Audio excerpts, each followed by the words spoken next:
pessoal, tudo bem? Sejam todos muito bem-vindos a mais uma videoaula. Essa é a última aula do módulo 7. Nessa aula nós estaremos encerrando o módulo 7, tá? O módulo de farmacologia, noções de farmacologia. Vamos lá dar prosseguimento para a parte 1 dessa aula.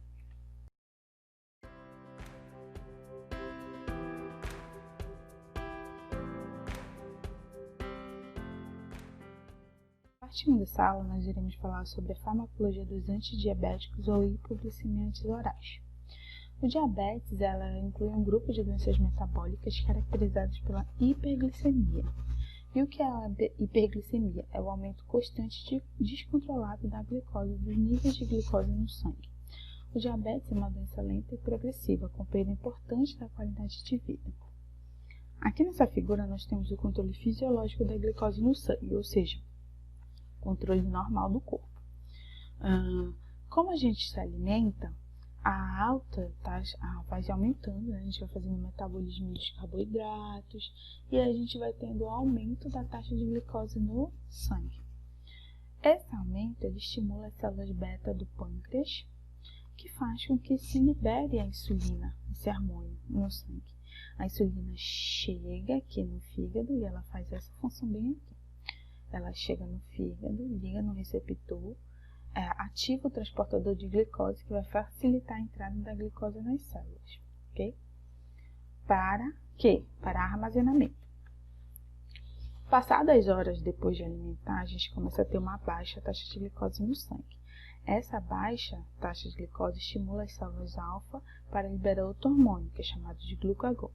Esse glucagon ele vai estimular a liberação dessa glicose que ficou armazenada no fígado. Essa glicose ela pode ser armazenada, né, no fígado, mas também pode ser armazenada no tecido muscular e no tecido adiposo. A maior parte da glicose do nosso organismo é armazenada no fígado. Aqui a gente tem os tipos de diabetes mellitus. Tipo 1, tipo 2 e diabetes gestacional. O tipo 1 é o também chamado de juvenil. Por quê? Porque ele pode ser identificado logo na infância, né? Acredita-se que tem bases genéticas, né, para o desenvolvimento do diabetes tipo 1, então a pessoa nasce com esse tipo de diabetes. Aqui, pessoas que têm esse tipo de diabetes, o glucagon está elevado e as células betas falham em responder a estímulos insulinogênicos. Acredita-se que é um problema autoimune que faz com que as células do pâncreas elas se autodestruam e a pessoa tem uma falha na produção de insulina. No diabetes tipo 2, antes era mais chamado de diabetes de adultos, mais de 40 anos, mas hoje a realidade não é essa. A realidade é que, devido ao comportamento social, alimentar, as pessoas, a maioria estão desenvolvendo esse diabetes tipo 2 em faixas etárias mais recentes. Aqui, o organismo não produz a quantidade insuficiente de insulina, ou, que acontece na maioria das vezes, a gente tem um defeito nos transportadores de glicose e nos receptores de insulina, né? Principalmente devido a alterações no fígado, certo? E aí elas não reagem adequadamente à insulina. O diabetes gestacional é uma alteração metabólica que acontece na mulher durante o período gestacional que leva ao diabetes.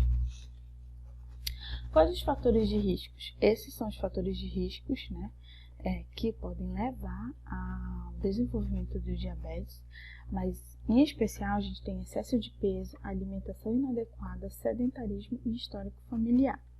Mas também a gente pode ter o diabetes gestacional, que pode, se não bem tratado, pode evoluir mesmo pós-gestação.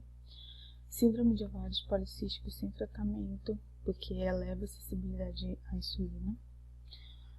Alta taxa de corticoide, a gente viu que esse tratamento prolongado ele pode levar a um estado de hiperglicemia. Quais os sintomas do diabetes? A gente tem vários, mas em princípio é vontade de urinar frequentemente e muita sede, sempre com sede. Mas a gente pode ter também perda ou ganho de peso, fadiga, tonturas, feridas que cicatrizam lentamente, pés e mão dormente. A avaliação do diabetes, né, ela inclui avaliação de sinais e sintomas. Os sintomas foi o que eu já falei e os sinais são os níveis de glicemia, né? assim como glicemia jejum e o teste da hemoglobina glicada, teste de tolerância à glicose ou curva glicêmica, avaliação do nível de insulina. Aqui a gente tem um quadro, né, da Sociedade Brasileira de Diabetes que diz que o nível normal de glicemia em jejum é abaixo de 100 mg por decilitro. O tratamento do diabetes ele pode ser medicamentoso ou não medicamentoso. Não medicamentoso já está relacionado ao estilo de vida, boa alimentação, exercícios físicos, deixar de fumar, moderação no álcool. E o medicamentoso já é o tratamento farmacológico, que inclui hipoglicemiantes orais ou insulinas. Na maioria dos indivíduos é preconizado os dois tipos de tratamento. O tratamento medicamentoso, como eu já falei, pode-se utilizar esses dois tipos de classes de medicamentos para controlar o nível de glicose no sangue. A insulinoterapia é a administração de insulina exógena, ou seja, uma insulina sintética para substituir a insulina endógena quando o indivíduo ele não tem alguma deficiência de produção de insulina, que é o que é muito comum no diabetes tipo 1, né? E no diabetes tipo 2, quando os hipoglicemiantes eles não têm mais tanta ação. E no diabetes gestacional, porque é mais seguro durante a concepção, né? As insulinas, elas diferem em início e duração de ação. Então, aqui a gente tem ultra rápida, rápida, intermediária e prolongada. Vocês vão ver aqui que tem diferentes duração, né? E isso que caracteriza o nome delas. Aqui na ultra rápida a gente tem a lispro, certo? Aqui na rápida são regular, intermediárias NPH e prolongada como a glargina, determina, certo? A insulina, lembrando que a insulina ela deve ser armazenada sob refrigeração, né? E ela tem a aplicação subcutânea, pode ser nos braços, nos glúteos e nas coxas, no abdômen. Geralmente a gente faz no abdômen e nas coxas. As reações adversas, né? A reação mais comum é a hipoglicemia, certo? Então aqui a gente termina a primeira parte da aula e vamos dar prosseguimento para a parte 2.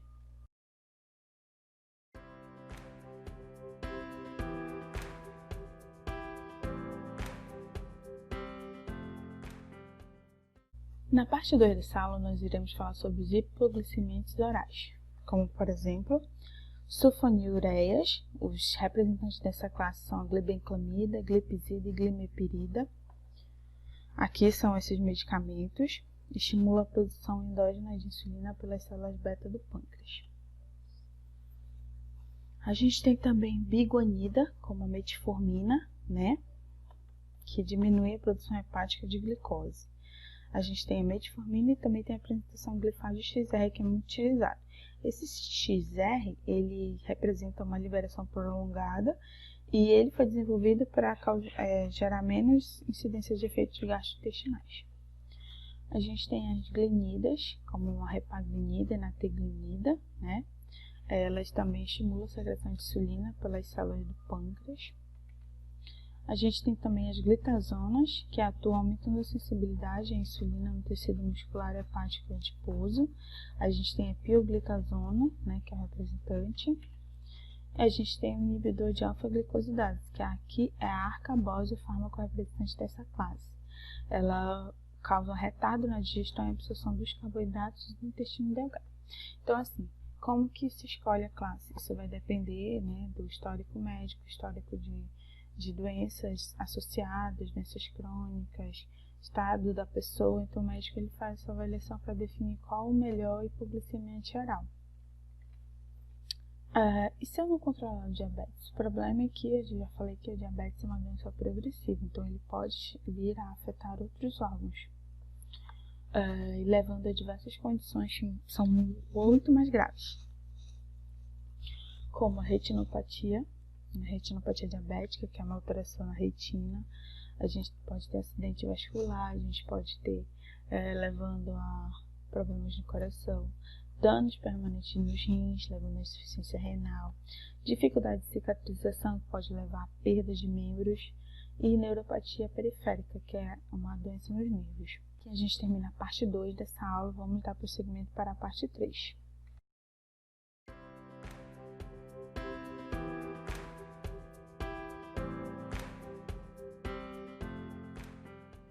Suplementação vitamínica. A suplementação vitamínica ela é recomendada em situações específicas, onde não se tem a possibilidade de atingir as recomendações vitamínicas. O nosso corpo, né, a gente precisa de vitaminas e minerais para uma série de reações metabólicas. O ideal é que a gente obtivesse essas vitaminas de alimentos, mas o que se vê hoje é que a gente não consegue obter. Então, a suplementação se torna fundamental para atuar de forma profilática, evitando o surgimento de diferentes doenças que estão relacionadas à carência de vitaminas e sais minerais. Qual é a nossa realidade hoje? A gente não tem, né, a maioria das pessoas não fazem refeições saudáveis e nutritivas, tem maus hábitos alimentares, maior consumo de alimentos ultraprocessados e refinados, tá? Ricos em calorias e pobres em nutrientes. A gente tem um estado de obesidade, deficiência vitamínica, estado de desnutrição mesmo alimentar, ou seja, você come alimentos que não têm valor nutricional e aí você fica desnutrido mesmo se alimentando.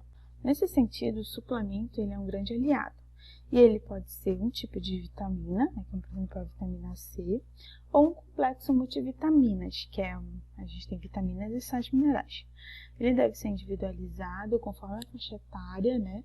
Individualizado se for para homem e para mulher, conforme a faixa etária, se for para idoso, se for para criança, adulto, respeitando as quantidades e duração do tratamento.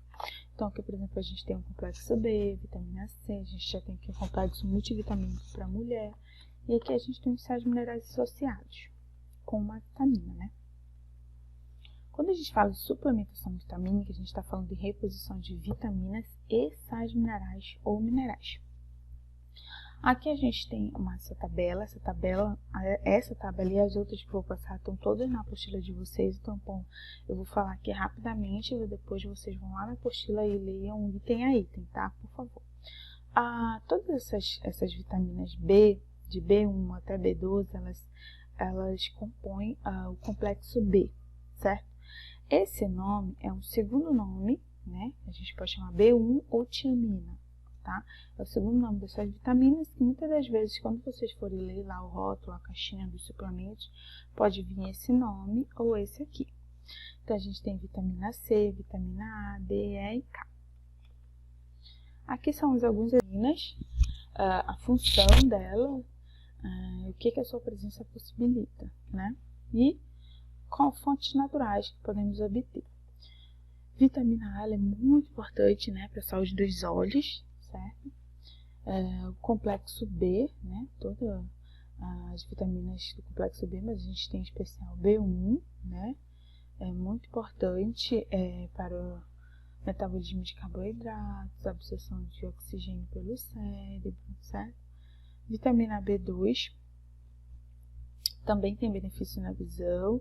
A gente tem, por exemplo, a B12, que é na formação de glóbulos vermelhos. Existem casos de anemia que são devido a baixa concentração de B12 no organismo.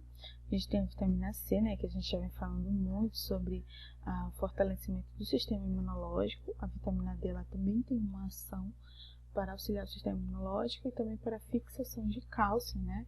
Então, ali ela é muito importante para auxiliar a fixação do cálcio dos ossos, né?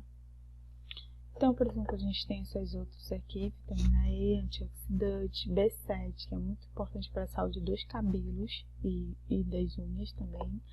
Ácido fólico, que é muito utilizado na gestação, fora da gestação, porque elas atuam na formação de glóbulos vermelhos, certo? Então, a gente tem vários tipos de funções. Depois vocês dão uma olhada com mais calma na apostila de vocês.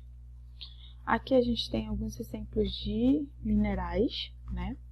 Onde aqui a gente tem o sódio. O sódio é encontrado no sal de cozinha, em carnes, ovos, certo? Então, ele participa na regulação de líquidos. A gente sabe que o sódio também impacta diretamente na pressão arterial. A gente tem, por exemplo, o cálcio, né, que faz a constituição de tecido ósseo e dentes. Fósforo, né, também constitui ossos e dentes. Ferro, que é indispensável, né, porque ele participa no transporte de O2 e CO2. Por isso que, muitas das vezes, também quando a pessoa tem anemia, ferro priva, pela diminuição da quantidade de ferro no organismo, ela tem que fazer a reposição do ferro. A gente tem também flúor, né, para a saúde dos dentes. E um que eu acho bacana que é o cromo, né?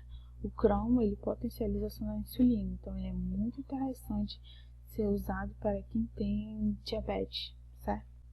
Então essa foi a aula de hoje, espero que vocês tenham entendido. Por favor, leiam a apostila que ela está bem completa, depois você leia com mais calma. Faça a atividade dessa aula e qualquer dúvida entre em contato comigo. Até a próxima aula.